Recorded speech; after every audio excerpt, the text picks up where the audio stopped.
Ça tombe bien, hein, parce que justement, ce matin, j'avais à cœur toutes les conversations ce matin, ça revenait tout le temps à ce que j'avais le goût de partager ce matin. C'est sur la santé. Marc, tantôt, il disait, on parle de les choses qui nous intéressent, on parle des choses qu'on aime, mais on parle aussi beaucoup de notre santé. Hein. Quand on a des difficultés de santé, on en parle, ça nous préoccupe, on a peur d'être malade, on a peur de vieillir. C'est un sujet de conversation là, très, très populaire, on pourrait dire.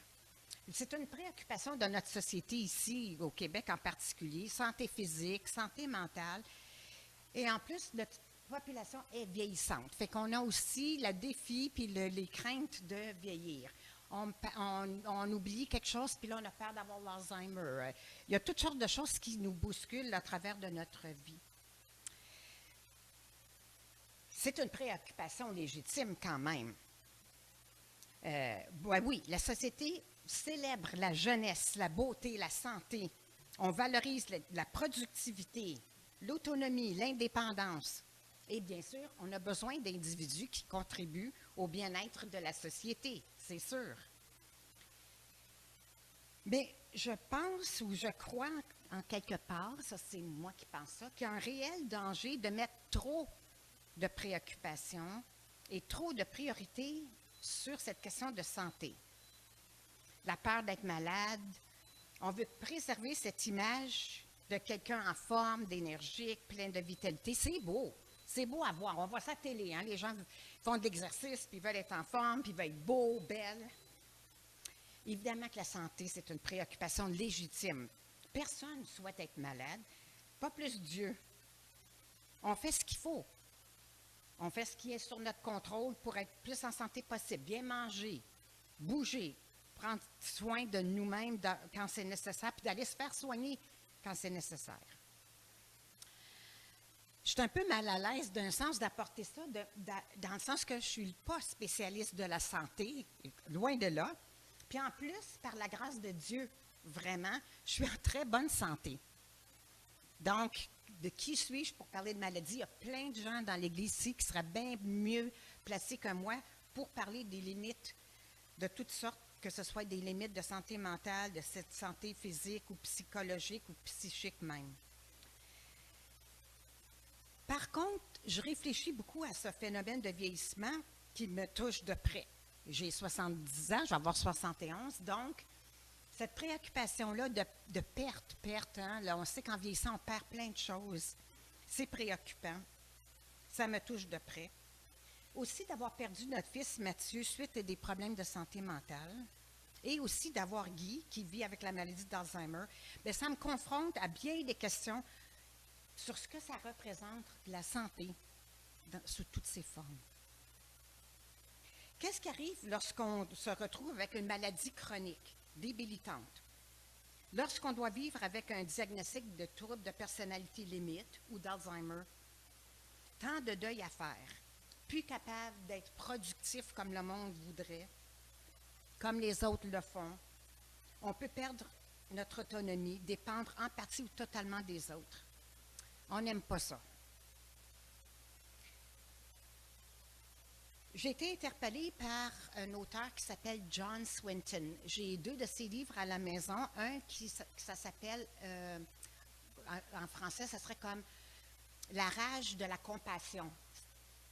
Et l'autre, c'est un livre sur toute la question de la démence. Cet homme-là est un théologien écossais, très renommé, professeur de théologie pratique et de soins pastoraux à l'Université d'Aberdeen. Il est particulièrement reconnu pour son travail en santé mentale qui lie la spiritualité et le handicap. Il était infirmier en santé mentale. Donc, il a vécu ça pendant bien des années. Donc, ce n'est pas juste quelqu'un qui a des bonnes théories puis qui a des bonnes idées, là. Il l'a vécu au quotidien. J'aimerais partager quelques-unes de ses réflexions sur cette question de santé et de bien-être. Je me suis inspirée d'un article qu'il a écrit dans un magazine Plow que je reçois régulièrement. Voici ce qu'il en pense. Il dit qu'en Amérique du Nord, comme dans tout l'Occident, en fait, notre conception de la santé, c'est être en santé, c'est pas être malade. C'est l'absence de maladie. Donc, quand on ne va pas bien, on consulte un spécialiste pour déterminer ce qui ne va pas, que ce soit une tumeur au poumon ou un défi particulier de santé mentale. On reçoit un diagnostic, puis un traitement par un spécialiste ou des professionnels de la santé qui permet de surmonter, de guérir ou d'atténuer tout au moins ce qui ne va pas. Mais à l'époque où la Bible a été écrite, selon Swinton, ce concept de santé, dans la manière qu'on le conçoit aujourd'hui, ça n'existe pas vraiment. Bien sûr, quand quelqu'un, à cette époque-là, découvrait qu'il était malade, on cherche un remède, on cherche une cure, on va essayer des choses, on va aller voir des personnes, on veut être guéri. La différence est qu'aujourd'hui, avec la connaissance scientifique, médicale, on bénéficie de tout un système pour diagnostiquer, puis ensuite traiter. On a des spécialistes, on a des médicaments de toutes sortes, et on peut même prévenir certaines maladies par des vaccins. La difficulté avec le mot santé tel que nous autres on le conçoit, hein, l'absence de maladie, puis le recours à des professionnels, il n'y a pas de mot ni grec ni hébreu dans la Bible, selon l'auteur, qui rejoint vraiment cette notion-là. Ce qui s'en rapproche le plus, c'est plutôt la notion de santé dans le cas d'un shalom. On en a déjà parlé. Hein. Le shalom, c'est la paix avec Dieu, la paix avec soi-même, la paix avec les autres, avec la création. Il y a comme une paix globale dans laquelle s'inscrit la santé. Cette compréhension de la santé touche les dimensions théologiques, sociales et écologiques.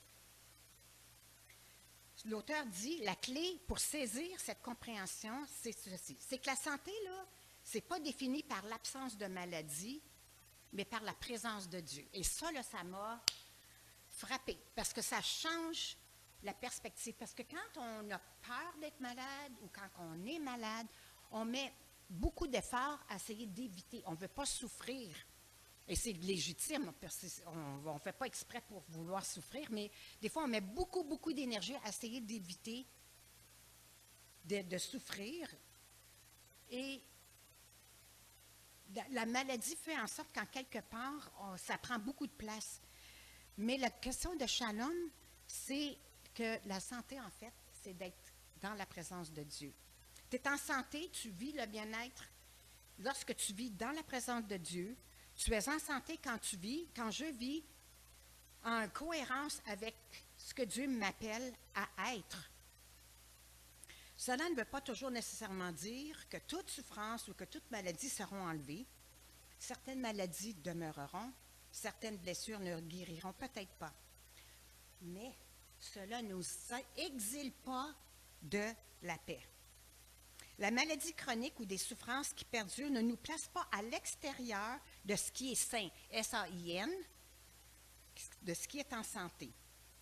La notion de santé dans la Bible n'est pas la même chose qu'un remède ou d'une cure. C'est d'être une personne intègre dans le sens d'être complet, entier, au sein même d'un brisement. C'est de vivre à l'intérieur du shalom, à l'intérieur de cette paix, un espace où la douleur est réelle, elle est réelle, mais où Dieu est présent aussi. Et dans cet espace, ce n'est pas le triomphe du corps et du bien-être physique tel qu'on le souhaiterait nécessairement, mais la proximité de l'esprit et de l'amour de Dieu. Cette manière de penser implique que la guérison aussi n'est pas nécessairement le contraire de la maladie. Dans le modèle biblique, selon l'auteur, la guérison devient aussi une façon de se connecter avec Dieu et avec les autres. Ce n'est pas nécessairement de se débarrasser de ce qui nous afflige, mais c'est de vivre à l'intérieur même du shalom, du présent, peu importe l'état dans lequel on se trouve. Ça fait du sens jusque-là? Alors, on va lire une illustration de ça. C'est une histoire bien connue. C'est l'histoire de la femme dans Luc 8 qui est atteinte d'une perte de sang. Bon, ça va la dire ici. Ça fait moins compliqué. Alors, J'ai trouvé cette image-là, je la trouve tellement belle. On, on voit son désespoir. Voyez-vous, tous les pieds autour, elle est dans une foule, et là, elle est à quatre pattes pour essayer de rejoindre Jésus. Or, il y avait une femme atteinte d'une perte de sang depuis 12 ans et qui avait dépensé tout son bien pour les médecins sans aucun qui ait pu la guérir. Elle s'approcha par derrière de Jésus et toucha leur bord du vêtement de Jésus. Au même instant, la perte de sang s'arrêta. Et Jésus dit, « Qui m'a touché? » Comme tous s'en défendaient, « Non, pas moi, pas moi, pas moi. » Pierre et ceux qui étaient autour de lui dirent, « Maître, la foule t'entoure et te presse. Et tu dis, qui m'a touché? » Mais Jésus dit, « Quelqu'un m'a touché, car j'ai connu qu'une force était sortie de moi. » La femme, se voyant découverte, vint tout tremblante se jeter à ses pieds et déclara devant tout le peuple pourquoi elle l'avait touché et comment elle avait été guérie à l'instant. Jésus lui dit, « Ma fille, ta foi t'a sauvée, va en paix. »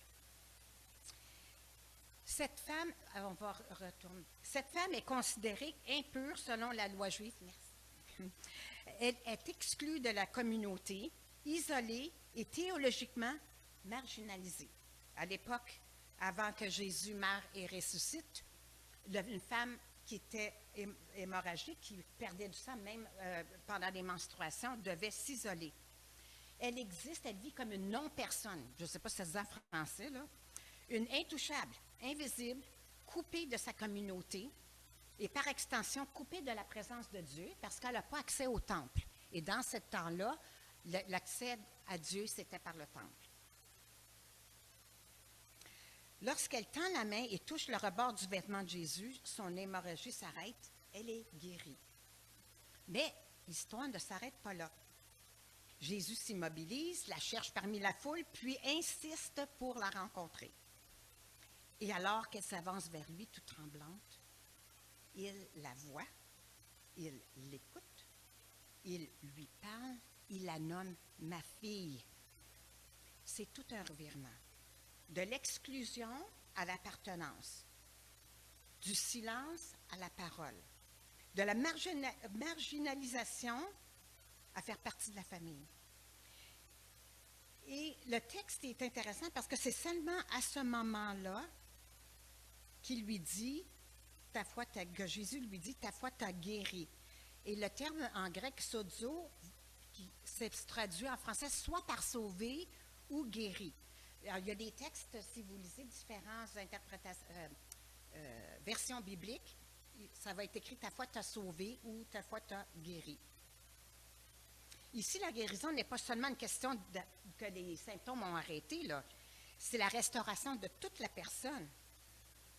Elle n'a pas été complètement guérie alors que son hémorragie a cessé, mais lorsqu'elle a été vue, entendue, qu'on lui parle, qu'on lui rétablit dans sa communion avec Jésus et sa propre communauté. C'est une vision radicale de la santé.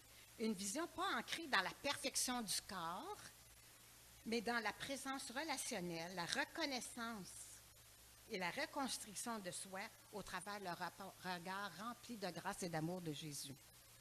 Et Jésus lui dit, va en paix. C'est sûr qu'elle vivait, aussitôt qu'elle était guérie, elle pouvait être en paix déjà par cette guérison.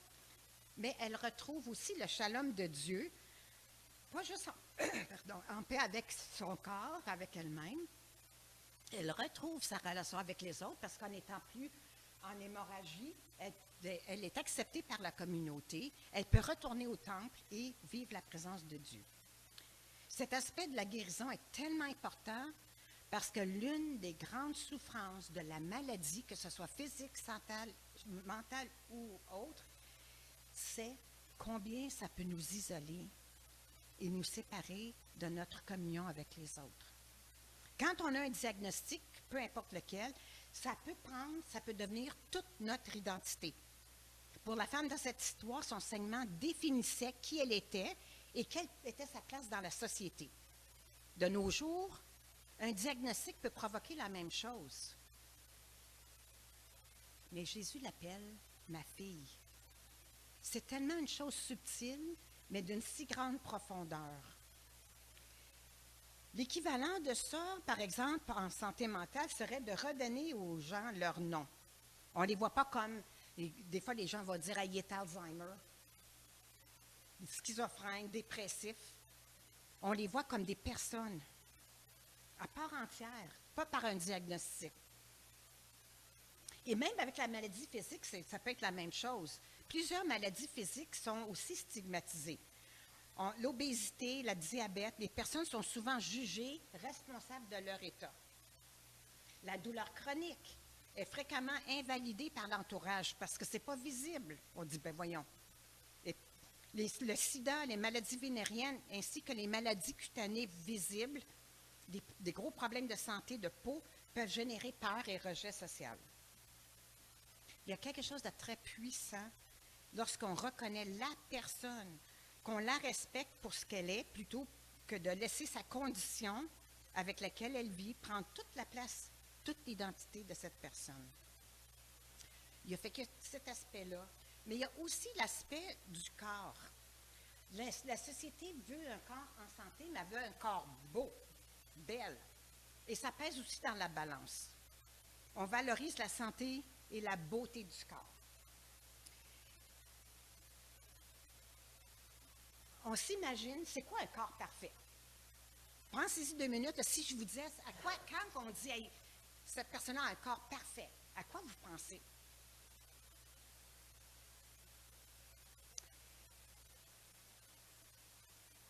On a une idée, que ce soit par rapport aux réseaux sociaux, ce qu'on voit à la télé, peu importe, on a une image mentale de à quoi ça ressemble un corps parfait. On le sait qu'on va vivre pour l'éternité avec un corps parfait. Et on se dit, OK, un corps parfait, dans ma tête, ça ressemble à ça, donc on va vivre toute l'éternité avec un corps comme ça. Là, tu peux mettre la diapo.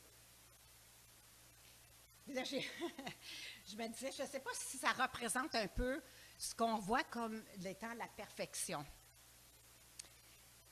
Un corps ressuscité. À quoi ça peut ressembler?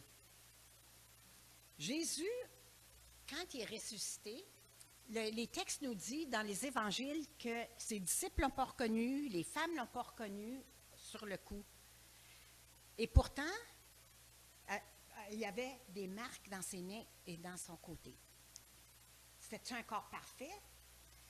Je ne sais pas quoi vous répondre à ça. Parce que ça représente un corps parfait. Tu sais, pas de bédaine, pas de rides, pas de bourrelet, pas de calvicité. On a toute une idée de ce que c'est. Et Jésus a porté les marques de sa souffrance. La Bible n'en parle pas beaucoup. On sait qu'on aura un corps transformé et durable jusque dans l'éternité. Et c'est cette question de durabilité et de transformer. On va avoir le corps qu'on a, mais il va être transformé d'une façon quelconque. Veux-tu enlever ça? Ça m'énerve.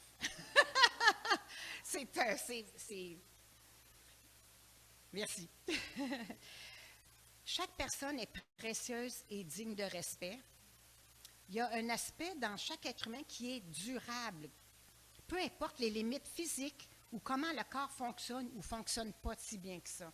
Et on peut lire le 1 Corinthiens 15 pour avoir toutes pas tous les détails parce que c'est plutôt nébuleux, mais Paul en parle quand même dans ce chapitre-là de ce corps transformé et ressuscité. Une personne est beaucoup plus que sa mémoire, est beaucoup plus que son intelligence, est beaucoup plus que son état physique, sa capacité d'être productive pour la société. Elle a été créée à l'image de Dieu. La personne a été voulue par Dieu, rien de moins. Et la promesse est que ce corps, avec tout ce que ça représente, tout ce que ça comporte, sera pleinement renouvelé. Et encore, on n'a même pas parlé de l'âme de la personne. Ça, c'est quelque chose, un autre paire de manches. Et ça, je pense souvent à ça par rapport à Guy. Et les personnes qui ont des pertes cognitives, Dieu, il n'y a pas besoin qu'on soit capable de raisonner puis de se souvenir des choses pour toucher notre cœur, mais on ne sait pas comment il fait ça. Il sait comment toucher notre âme et c'est réconfortant de savoir ça, peu importe notre état.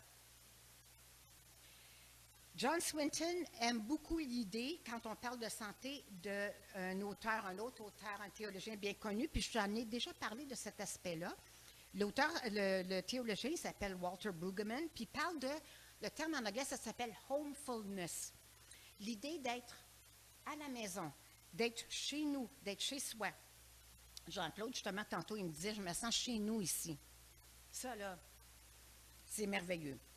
Et c'est l'idée de se sentir chez soi, peu importe où ce qu'on est, peu importe les circonstances. Être chez soi, être à la maison, être chez nous, là, c'est de savoir qui on est. On sait pourquoi qu'on est là. On exerce un certain contrôle sur les circonstances. On apporte une certaine contribution aussi à notre façon. Et c'est de là que vient notre identité. C'est là où vit notre famille, notre communauté. Hein? J'ai été partie 10 jours. Quand je reviens chez nous, on se dépose. Il y a quelque chose on se sent bien. Ce concept de bien-être, d'être à la maison, d'être chez nous, a une forte résonance avec les gens qui prodiguent les soins de santé. Être une présence qui apporte une forme de guérison, c'est de devenir une personne avec qui on se sent à la maison, on se sent chez nous. La maladie, sous plusieurs formes, est une sorte d'exil, d'isolement. Ça te sépare en quelque sorte de ton corps, de ton histoire, de ta communauté des fois, et quelquefois même de Dieu. Alors, apporter la guérison va au-delà du diagnostic et du traitement. C'est de participer à ramener la personne à la maison, au cœur même de Dieu. C'est d'offrir une présence qui est spacieuse, ouverte, rassurante. On crée un espace où la personne se voit et se sait reconnue, vue, en sécurité, nommée. C'est au sein de cet espace, peut-être même au milieu de la souffrance et même peut-être dans la non-résolution des symptômes, que la personne pourrait commencer à retrouver un sens d'être chez soi, qu'elle se retrouve elle-même, retrouve les autres et possiblement Dieu de manière plus profonde. En conclusion, est-ce qu'on continue à prier pour la guérison? Bien sûr. Est-ce qu'on continue à faire attention à notre santé? Bien sûr. Je ne suis pas en train de minimiser tous ces aspects-là. Je pense que l'invitation pour chacun, pour chacune d'entre nous, serait plutôt de ne pas laisser ni la maladie, ni la peur de vieillir, ni un diagnostic nous définir, de laisser nos limites nous définir. C'est Dieu qui nous donne notre valeur, notre identité. Un peu comme Méphibosheth, hein? Il était infirme, mais David l'a invité à sa table, puis quand il était à sa table, il n'était pas limité parce qu'il y a eu le statut que David lui a accordé. Tu voulais dire quelque chose, Marco?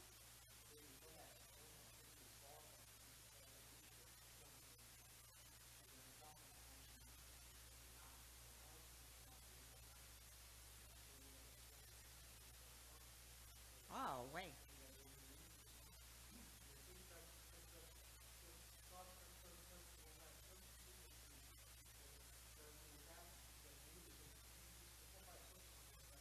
Wow.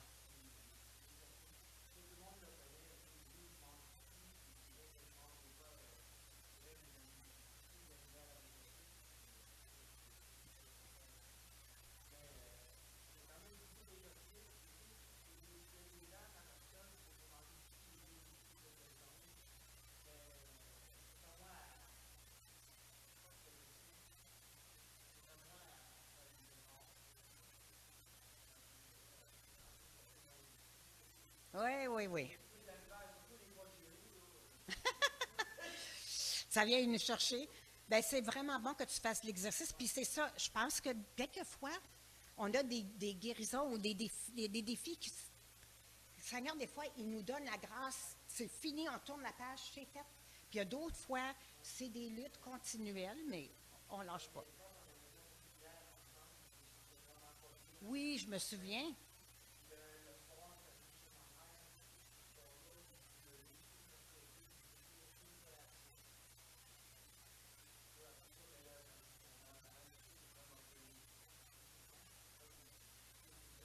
Oui, c'est une dépendance, tout à fait. Oui, oui. Oui, puis on a tous ces défis-là. Puis la beauté de tout ça, jasais avec mon amie Hélène, euh, puis je disais, tout en jasant, je disais, oh, j'ai dit, je suis tellement contente, j'ai amassé Jésus. Puis elle m'a dit, c'est vrai, hein, elle dit, euh, il y a toujours des bonnes choses qui arrivent au travers de tout ça. Mais j'ai dit oui, mais c'est que Jésus, il est là. Il est là. Je n'ai pas à trouver la bonne chose tout seul. Je ne suis pas à lutter, un peu comme Marco disait, je ne lutte pas tout seul. Jésus est avec moi. Il veut le mieux pour moi, puis il ne me lâchera pas. C'est vraiment capotant.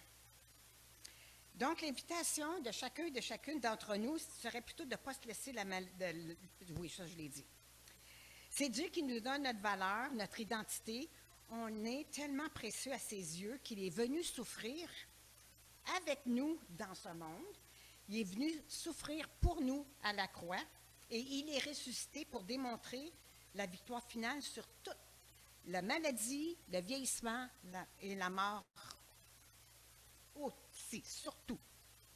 Et l'invitation pour la clairière, c'est de reconnaître la mission importante à laquelle Jésus nous appelle, de continuer d'être, de devenir de plus en plus cette communauté où nous offrons un espace où nous pouvons tous, tout le monde, chacun, chacune, se retrouver à la maison, d'être vus, entendus, reconnus, nommés et aimés, d'apprendre à devenir de plus en plus cette communauté par notre volonté de suivre l'exemple de Jésus. Il faut faire l'effort, de choisir de lui faire confiance afin de se laisser transformer soi-même et collectivement par la grâce et l'amour de notre Père. Je termine avec un texte qui est tellement réconfortant dans cet aspect de défi de santé, de défi de diagnostic, de défi de vivre avec nos handicaps, nos limites, peu importe quelles qu'elles soient. Et c'est le texte de Romains 8, 35 à 39. Et Paul dit, c'est un autre texte bien connu, « Qui nous séparera de l'amour de Christ? Serait-ce la tribulation, ou l'angoisse, ou la persécution, ou la faim, ou le manque de la nudité, le manque de vêtements, ou le péril, ou même l'épée? Mais dans toutes ces choses, nous sommes plus que vainqueurs par celui qui nous a aimés. Car j'ai l'assurance que ni la mort, ni la vie, ni les anges, ni les dominations, ni les choses présentes, ni les choses à venir, et je rajouterai ni la maladie, ni nos limites physiques, psychiques, psychologiques, ni les puissances, ni la hauteur, ni la profondeur, ni aucune autre créature ne pourra nous séparer de l'amour de Dieu manifesté en Jésus-Christ, notre Seigneur. Rien ne nous sépare de Christ. Et dans la maladie, dans la souffrance, dans peu importe ce qu'on peut vivre, on peut se retrouver à l'intérieur de ce shalom-là qui fait en sorte qu'on peut vivre la paix qui ne vient que de par Christ. Et c'est mon souhait pour chacun d'entre nous et pour nous aussi en tant qu'Église. Seigneur, on a dit tantôt, à qui irions-nous? Je pense que c'est Michel qui a dit ça. À qui irions-nous qu'à toi? C'est toi qui nous donne la paix. C'est toi qui as vaincu toute maladie et la mort en ressuscitant, en nous ouvrant le chemin. Et non seulement tu nous ouvres le chemin à la vie éternelle, mais tu nous apprends à vivre à travers les souffrances, comme à travers les bonnes choses aussi. Alors Seigneur, apprends-nous à vivre ce shalom profond, intérieur, mais aussi qui irradie extérieur.